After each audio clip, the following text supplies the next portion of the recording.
This is the Box Office Podcast. I am your host, Daniel Luria, the editorial director of Box Office Pro, a trade publication exclusively dedicated to covering the movie industry news from the perspective of theatrical exhibition. Joined today by our co-hosts, Russ Fisher, editorial director of the Box Office Studios, a division in our company that offers editorial services for movie theaters, alongside my colleagues at Box Office Pro, Rebecca Pauley, deputy editor, and our chief analyst, Sean Robbins. In today's episode, we are going to be joined by John Fithian, the president and CEO of the National Association of Theater Owners.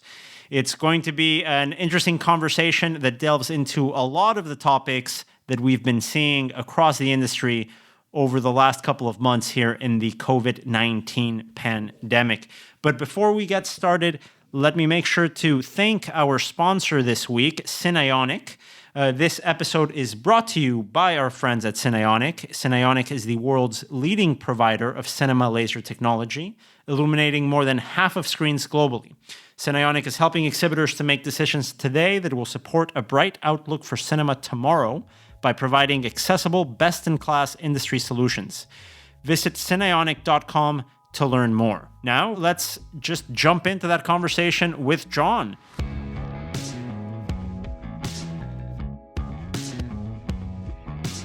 Well, we are here with our guest this week, John Fithian, the president and CEO of the National Association of Theater Owners.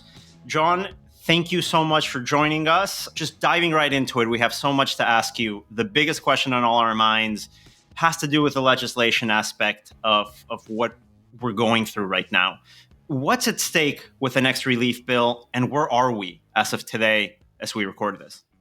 Oh, it's a really good question. And in fact, my team and I spent all weekend negotiating this legislation, and it's happening in real time. So the very quick background is obviously you guys know so well with all the good work Box Office has done in looking at the economics of movie theaters right now that we have been absolutely slammed by this pandemic. And a record-breaking industry from 2019 with $42 billion in global revenues came March headlong into this pandemic and had to shut down all across the country. In some locations, we've been allowed to open up again with very tight capacity limits. And as you have discussed so often in your podcasts, we've lost out on a whole bunch of major studio titles as they're all moving down in the schedule into 2021. The coming vaccines are really good news for the world, of course, but also for exhibition specifically, because that means that somewhere in 2021, people will feel very comfortable coming back to our movie theaters again. The bad news, if there is one, about the vaccines is that all the studios are looking at that vaccine timeline and thinking, I shouldn't release my movies now. I'm going to move them all into the last half of 2021, which means that the movie theaters in this country that are allowed to be open are barely making any money, right? I mean, Crude's opening weekend, we finally got to the point in some locations where we were making 10% of what we made in the same weekend the year before. Whereas, other than the Tenet opening weekend, we've had weekends where we've been making 4, 5, and 6% of what we made last year, which means that by being open, many of our theaters are losing more money than by being closed. All of which is to say, long-winded start, I'm sorry, is that movie theaters in this country are in desperate straits for liquidity, right? They're on the verge of bankruptcy in many cases. Some are already starting to shut down permanently as opposed to just shutting down temporarily. This is the biggest existential crisis facing exhibition in its 115-year plus history. And so there's several things that need to happen to help. One is Congress has got to give us some grant money to get us through to the end of this cycle. Congress has got to continue to give us tax breaks that enable us to stay solvent. The states have to pitch in and help us with grant money and help us with tax breaks. And so we're fighting on all these levels, literally to have enough liquidity so that when we get to the other side and the vaccines are here and people start flooding back to cinemas again, as we know they will with a great schedule later in 2021, that our companies are still alive to show that, right? Okay, so one piece of all of that is the federal stimulus legislation currently being negotiated. And in the previous stimulus legislation, the so-called CARES Act, we got a few things that helped our members, right? We got some some tax benefits on how you use the losses for your tax advantage, which helped all of our members, big, medium, and small. We got some so-called PPP loans that helped out some of our smallest members. Most importantly, we got some unemployment comp subsidized by the feds for our furloughed workers. The PPP loans are long gone, right? The unemployment comp's running out. And so both our companies and our workers are desperate. Okay, so what's in this stimulus bill? We can't get something in there that helps our biggest members. Congress just doesn't want to help big publicly traded companies right now, and that is unfortunate. So we're still fighting for tax breaks for those biggest members. But for mid-size and smaller exhibitors, those exhibitors that aren't big and publicly traded and operate in multiple countries, there is a provision called the Save Our Stages Bill, which started off in the summer as a provision to help live venues. And then we added movie theaters to that bill. It's a $15 billion grant program. It was originally $10 billion for the live stages, and now it's $15 billion, meaning that extra $5 billion is probably for movie theaters. And it's a grant to cover costs of staying alive until you get to the other side, literally. We got this bill as written with this $15 billion grant program into Leader Mitch McConnell's Republican proposal as introduced. We got it into Democratic Leader Chuck Schumer from New York's Democratic proposal as introduced. So one would think if you're in both parties' bills, you're going to be in the final result.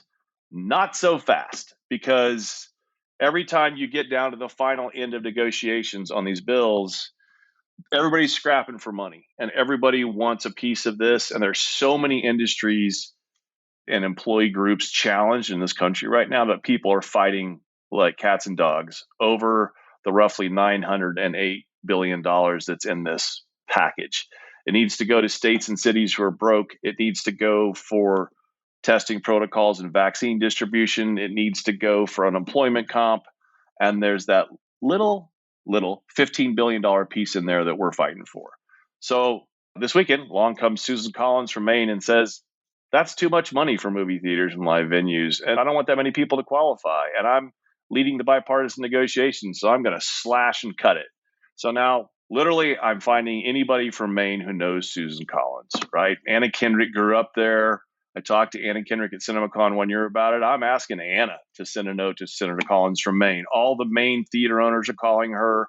All the other senators. We're pulling out the big guns. We got Anna Kendrick is on it. If anyone listening to this is from Maine. Now doing everything to ask anybody from Maine to say, please, Senator Collins, just let the movie theaters stay alive. That's all they're trying to do. So, I mean, it's more sophisticated than that. There are all kinds of lobbyists and targeted senators in coalitions, and it's a mad lobbying blitz right now to hold on to this bill. That was a really long answer to your first question, but since I haven't slept this weekend, I thought I'd just give it to you right off the bat. Not to ask you to be psychic on no sleep, what do you think the timeline is for something like this? I mean, one of our colleagues here at Box Office Pro, Jesse Rifkin, he also has experience with political reporting and says that a lot of this stuff tends to come down to like literally the last week of the year. Is that what you're hearing, or has anyone given you any clarity on what the timeline is here? Good question. So there are two cutoffs. This Friday, December 11th, is the deadline by which Congress must pass funding legislation to keep the government open.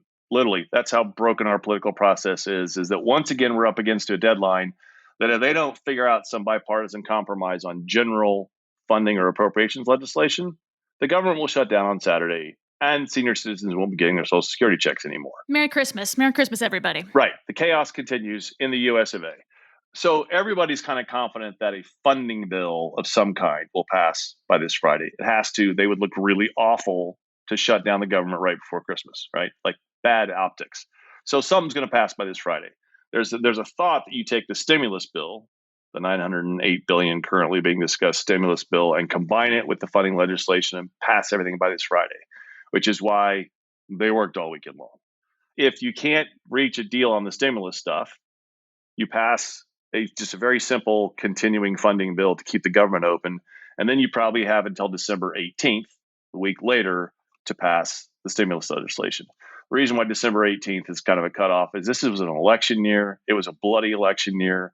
They've been hammering each other all year long. Some of them really want to go home for Christmas.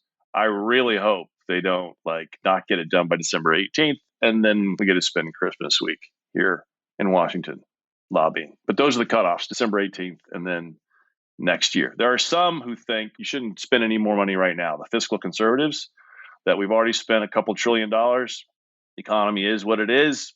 Punt it into the Biden administration next year. If indeed it's the Biden administration, the Republicans haven't conceded that one yet either. And fix this in February, but it's got to be fixed now because the timelines on unemployment, all that stuff expires on December 31st. A lot of people are going to be hurting personally in January if they don't pass a bill. And a lot of our companies, it's month by month, right? If they get grants like in January, they can stay alive. If they have to wait until April, they can't. So we're pushing really hard. Rarely do I give this long or this passionate of answers. But anyway, that's the nature of the biz right now. It's worthy of it. Why do you think that the U.S. support for a sector like theaters or live venues, as you mentioned, is lagging behind what we've seen in some other countries where things have reopened at a different pace? We don't see the support that you might think we'd get in the public, in the press in some places, and even obviously from politicians. Do you think there's one answer to why that's the case? You asked a good question with 3 subparts, and there are different answers to all. Up until this point, the U.S. has not responded to help cultural institutions in the same way many European governments have, which is the root of your question, and it's a good one. And part of that reason is that there's historically been in Europe a belief that the government had a role in preserving culture. And that has not been the case in the United States. And not just arts funding, but if you think about simple government loan programs that have always existed, like small business administration loans. When I first started lobbying for NATO, this was in the 1990s, the Small Business Administration had a rule that you couldn't give loans to movie theaters because they were in the business of molding opinion. And we lobbied to get that changed, right? And so in the US, there's been this philosophical disconnect between government help and culture. Whereas in Europe, the government feels like promoting their own culture is huge. So there are all these great benefit programs. However, if we get this grant legislation passed, and if we preserve some of the tax breaks that our big members need, this will be the most significant government aid to the movie theater part of culture probably in the history of the Congress. So we're trying really hard. So your subparts, American public gets this. 500,000 letters have gone to Capitol Hill from movie fans saying, save your cinema. And by the way, you can still do this at saveyourcinema.com. It's still important because we're still going to be fighting this legislation for another week or two. If you're from Maine, especially do it. Well, if you're from Maine, I wish this were a live broadcast because you need to do it right now because Collins' stuff is being negotiated today. But from wherever you are, go to saveyourcinema.com. So the first subpart to your question, Americans are responding, and movie fans want movie theaters to come back to when this pandemic's over. Some of them want to go right now, and that's great, and they can do so under our safety protocols. But they're responding, like 500,000 letters, I believe. That's really cool. And there's been 1 million letters from live venues, people that do local music clubs and comedy clubs, and not gigantic Broadway plays per se, but off Broadway and small theater houses all across the country. And so this bill is it's all about American culture. It's about theaters. It's about live concert performances and music performances. It's about movie theaters and live theaters. It's really about culture. So this would be a really big statement from the American government to support us. Members of Congress, we have bipartisan support. We've got 55 or 56 senators as co-sponsors of our bill, hundreds in the House, both Republicans and Democrats, and it brings together the right and the left. The lead Republican sponsor is John Cornyn from Texas, a very conservative member of the Senate. The leading Democratic sponsor is Amy Klobuchar from Minnesota, not a leading conservative, right? So it's got a lot of bipartisan support. This would be a very historic coming together of our government to support culture in this country, which is a big deal. And obviously, the other big outside of government news that came in last week and that we might actually be hearing a bit more of this week with the Disney Investor Day on Thursday, December 10th, has to do with another topic that NATO's been very vocal and involved about, the theatrical exclusivity window. Of course, alarm bells rang all over the world with the news of Warner Brothers releasing its 2021 slate day and date. A lot of incredibly foolish reporting also came in from it. There's a lot of sky is falling narratives. Could you give us, from the NATO perspective, your take on that news and what it means specifically for the theatrical recovery effort in 2021? Yeah, so I preface this by saying the thoughts I'm giving on this podcast are not official NATO policy. Right? This is John Fithian answering your very good questions, because we didn't put out a formal statement when the announcement happened. And we didn't put out a formal statement because we wanted our individual companies to assess their reaction individually. And several of them put out statements. AMC, Regal, Cinemark, lots of smaller theater owners took press questions and answered calls, but the big three all put out statements. And so because the issue of how a movie gets released, what the window is, what the film terms are, what the placement is in the theaters is a individual negotiation between a distributor and an exhibitor. It's not really for NATO to say, you should play these pictures, you shouldn't play these pictures, you should only do it under circumstances X, Y, and Z. That's just not what a trade body does. That decision's made individually by companies.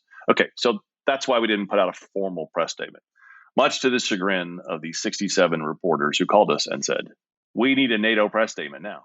And I love that my friend Steven Soderbergh did a big interview this weekend in which he said, and NATO needs to negotiate and resolve the Windows issues. I'm like, Steven, I'm not going to jail, pal. This is for our companies to handle individually. All right? Yeah, wouldn't that be illegal? That would be straight up illegal. Yes, that's called a group boycott or a conspiracy, and we don't negotiate competitive terms for our members. Okay, so put all that aside. Nonetheless, I personally think this is a pandemic model and not a long-term model. And what do I mean by that? Throughout the course of the pandemic, we have been struggling desperately to get content into those theaters where they're allowed to be open. And the studios have been saying, some of them, okay, we'll work with you. Some of them, we can't really put our movies out now because we can't afford to, but we got to have different models. We can't rely on that kind of robust theatrical return, at least domestically. And now you can't rely it on Europe because most of Europe is closed. I would point out that Tenet still is going to do $375 million in global box office, which is a big deal. And Chris Nolan tells me they're going to do gangbusters on the home release on December 15th, which means, hey, the traditional theatrical model with Windows worked in the only big movie to be released during the pandemic with a traditional model. Yeah, the numbers were down in the US a little bit because New York wasn't open and LA wasn't open, and we get it. But Chris and his wife, Emma Thomas, are very happy with how their movie performed globally and how it's performing in their pre-home sales. And they're convinced that the theatrical model with Windows worked during the pandemic. Nonetheless, Chris Nolan is our friend. He really believes in the model. Not everybody thinks the same way. So there have been lots of proposals during the pandemic to change how movies are released, just to try to get movies out during a pandemic. Some proposals I would call pandemic-only models, and some are more long-term structural models, right? Like the stuff that Universal and some of our members have been negotiating, those are long-term structural models. Those are, here's how company X or Y has agreed with Universal to play pictures ongoing, right? Negotiated between parties, distributors and exhibitors working together on what a long-term model looks like. There wasn't any negotiation about this Warner Brothers announcement. They didn't talk to any exhibitors. They didn't talk to their talent. They didn't talk to their production partners like Legendary, who has 2 big films on their slate next year. They didn't talk to their people in their distribution offices. It was happening before many people at the studio, who are our friends, learned that it was happening. And I learned it from somebody at HBO Max, not at the studio. So this was a high-level Jason Kilar and above John Stankey decision at Warner Brothers. It wasn't a studio decision per se. And it's all about gunning subscriptions for HBO Max in the year 2021 because Wall Street's telling them they got to gun subscriptions. And yet, to me, it's still a pandemic model because they never would have risked the theatrical grosses on 17 titles had it not been during a pandemic. The last thing I'll say to my equally long answer, I had too much caffeine this morning. The last thing I'll say on my equally long answer is, and they described it as a pandemic model. In their announcements and in their discussions, they've said, we went in this direction because it's a pandemic. So they're labeling it as a pandemic model.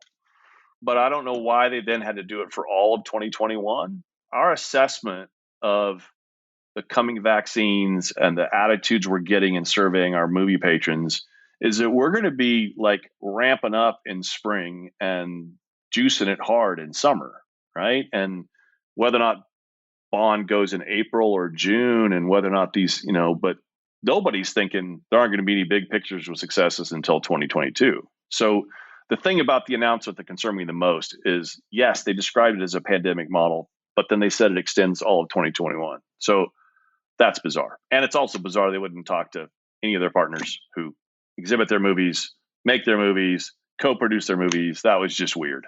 Aside from these big sweeping announcements, whether they're something like Universal or something that's pandemic specific like Warner Brothers, anecdotally, we're also seeing more cinemas in the US play Netflix titles, play like Apple TV Plus titles like Sofia Coppola's On the Rocks, just over the last couple months, since there hasn't been anything else to screen or not much else to screen.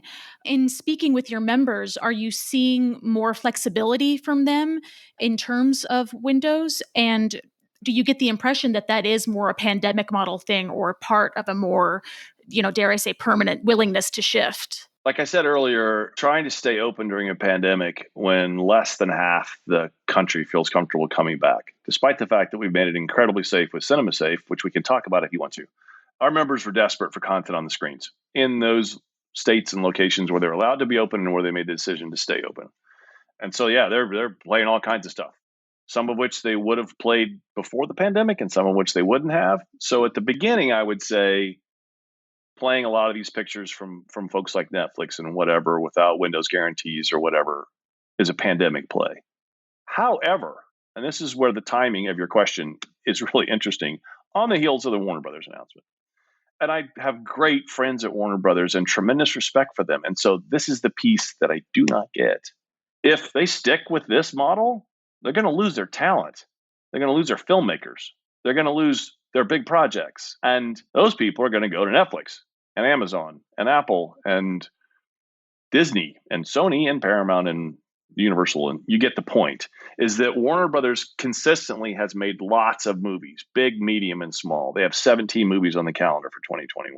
But there were more than 50 directors or stars who had participant deals in those 17 movies that are now like seriously damaged by this change in release models. We won't go into how artists get compensated on the back end and their participant deals or whatever, but there are a whole bunch of big names that are like, I wanted my movie released theatrically around the world, and I wanted a window, and I wanted to make money theatrically and then make it later on PVOD and get my cuts, and now you're crunching all this stuff. I don't want it to hit HBO Max and then have a pristine piracy copy available 2 hours later. You're killing my back end. And also, not just as a financial proposition, but as a creative proposition, most movie makers want their best movies to be seen on the big screen, right? So Warner Brothers is risking losing talent left and right.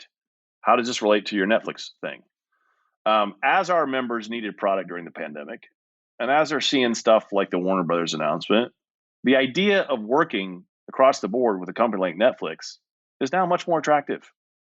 I mean, pre-pandemic, our members were negotiating to try to pay Marty Scorsese's Irishman on a big wide theatrical release, and they didn't quite get there, right?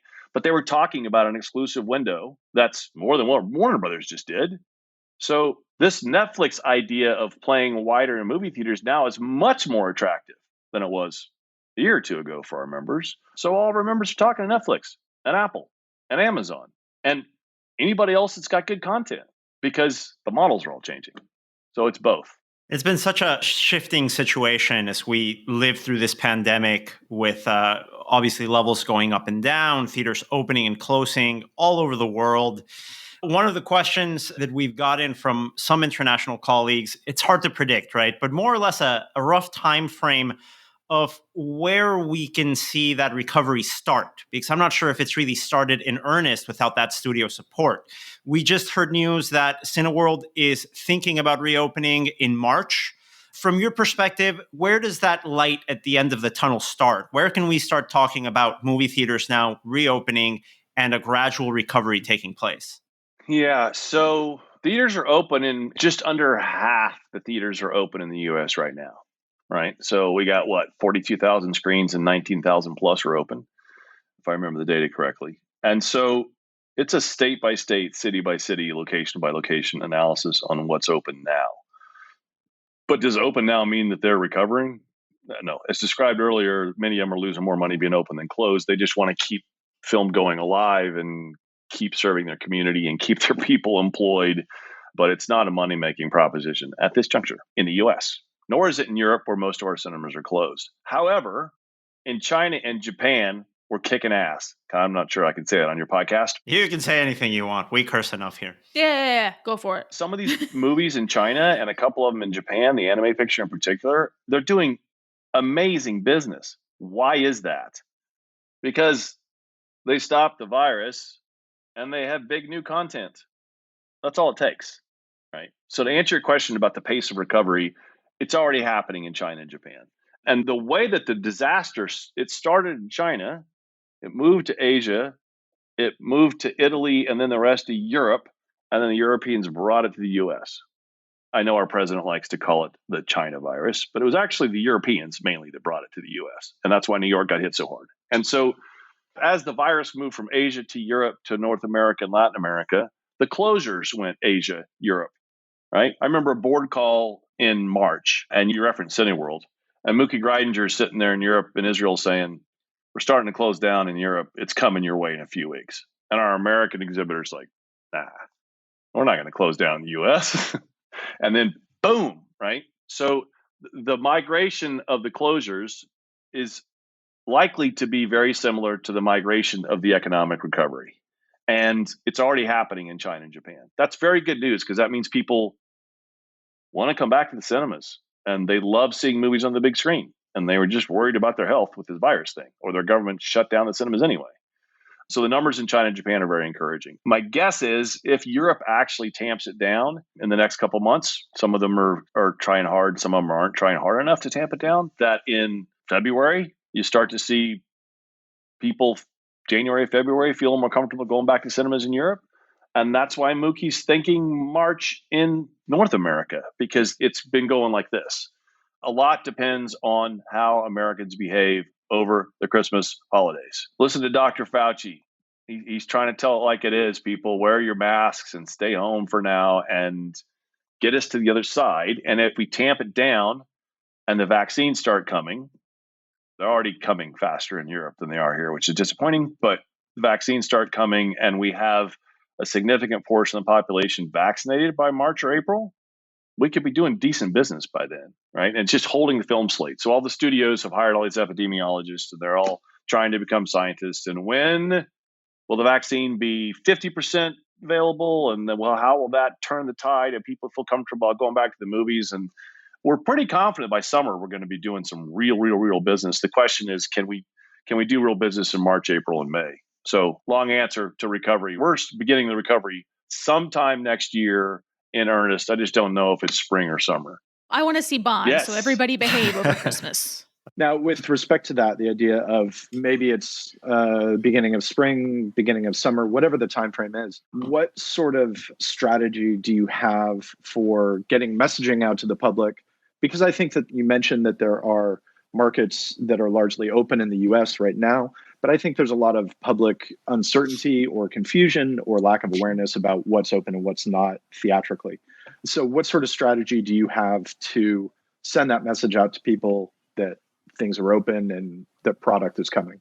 Really important question. And you're right on the data. We work with a couple third parties that survey our patrons kind of on a weekly basis. NRG is doing a really good job with this too. And like more than half of our patrons over the course of this whole thing in states where theaters were open didn't know that their theaters were open.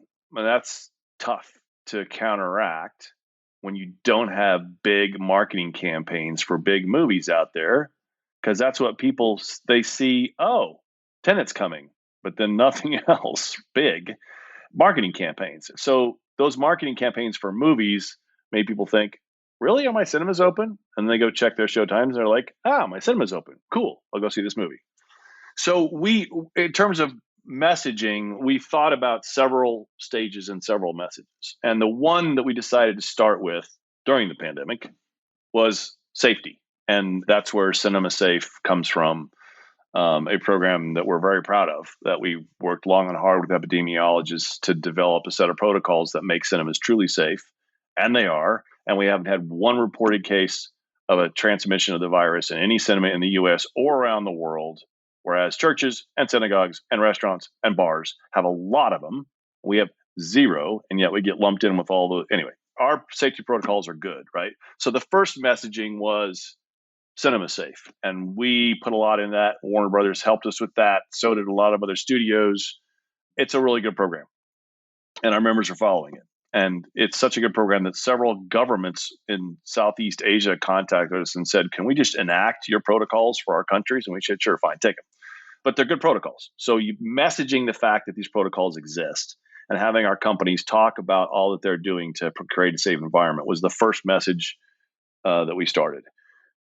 When we thought we were going to have a whole bunch of big titles in the fall, there was going to be a second wave of messaging, which was about come back out to the movies, and it's time. And here's all this great content. And you've done your job being in your house for all these months, and now it's time to come back out and watch these great movies. But then the movie slate fell apart.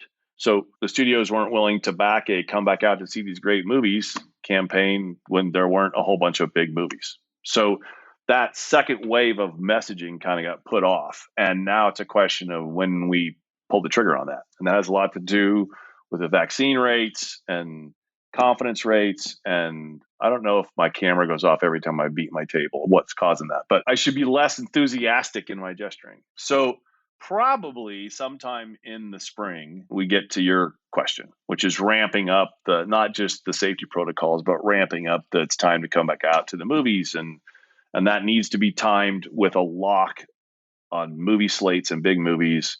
And Mookie's made it very clear he needs movies to open back up again. I mean, this is a company by company decision. AMC and Cinemark have stayed open, and Marcus has, but Regal hasn't. Those are individual company decisions. But he clearly says if there's a solid group of movies, I'll open up in March. And by the same token, that would be kind of the same time frame that we're saying it's time to come back and have a real marketing push, because it takes an industry marketing push and it takes advertisements for movies to get people aware that we're open and come back. I got really excited when I saw, I think, a Crude's TV spot in a football game back in, I don't know, late September or early October or something. It was like, oh, this is the first of these that I've seen literally since March, you know? And it seemed like exactly that. It seemed like it could be a herald of, okay, maybe this is going to happen. And that is, as you said, just before that whole slate fell apart. I saw a billboard for Freaky and I felt like I was seeing a dinosaur in the wild. Like after so many months, actual P&A spends. Studio advertising. What? Wow. Well, John, thank you so much for joining us again. It's been a real pleasure and privilege to get you on and discuss some of these things. A very informative session and getting the behind the scenes of the relief bill, which, as we know, is priority number one for you guys over at NATO and for everyone here working outside of the movie theater sector in parallel and conjunction with them. So yeah, on behalf of all of us, thank you for joining us. And we look forward to continuing covering everything that's happening here in the future weeks. Thank you very much. Go to saveyourcinema.com. Bye. Thanks again to our guest, John Fithian from the National Association of Theater Owners. And another thank you to this week's sponsor, Cineionic. You can find out more about their projection equipment at cineionic.com. The Box Office Podcast is produced by Caitlin and Record Edit Podcast. For more information on the latest news affecting the movie theater industry, go visit boxofficepro.com. And if you like this podcast, please don't forget to rate and review us on Apple, on Spotify, wherever you listen to your podcasts, and subscribe. It's the easiest way to make sure we can continue bringing new episodes to your home, or wherever you are, really.